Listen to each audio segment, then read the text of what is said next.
Tanjiro হিনোকামি গাগুরা ব্যবহার করে প্রচণ্ড লড়াই করে, কিন্তু অতিরিক্ত শক্তি ব্যবহারে সে প্রায় অজ্ঞান হয়ে যায়। তার শরীর ক্লান্ত, শ্বাস নিতে কষ্ট হয়, আর ডাকির সুযোগ পেয়ে তাকে আঘাত করতে থাকে। এই সময় নেজুকো তার ভাইকে রক্তাক্ত অবস্থায় দেখে ভিতর থেকে ভয়ঙ্কর ডেমন শক্তি জাগিয়ে তোলে। তার শরীরে বড় ও শক্তিশালী হয়ে ওঠে, কপালে একটি সিং গজায়, গায়ে লতা ট্যাটুর মতো চিহ্ন ছড়িয়ে পড়ে, চোখ ভয়ঙ্কর ও রক্তাক্ত লাল হয়ে ওঠে। এই ফর্মে নেজুকো সম্পূর্ণ আক্রমণাত্মক হয়ে পড়ে। নেজুকো সরাসরি ডাকির দিকে ঝাঁপিয়ে পড়ে। সে ডাকিকে লাথি মেরে ভবন থেকে ফেলে দেয়।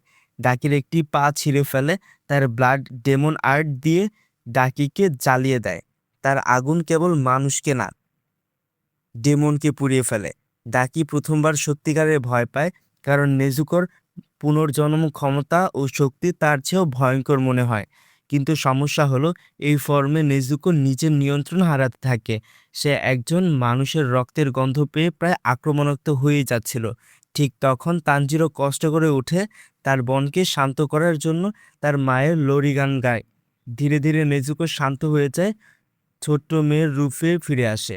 প্রথমবার দেখা যায় নেজুকোর শক্তি আপার র্যাঙ্ক ডেমনকেও ছাড়িয়ে যেতে পারে, কিন্তু একই সাথে বোঝা যায় এই শক্তি নিয়ন্ত্রণ না করলে সে বিপজ্জনক হয়ে উঠতে পারে। ভাই বোনের সম্পর্ক এখান থেকে সবচেয়ে আবেগপূর্ণ হয়ে ওঠে। তো কেমন লাগলো আজকের ভিডিও অবশ্যই কমেন্টে জানাতে পারেন, আর ভিডিওতে একটি লাইক দিতে পারেন।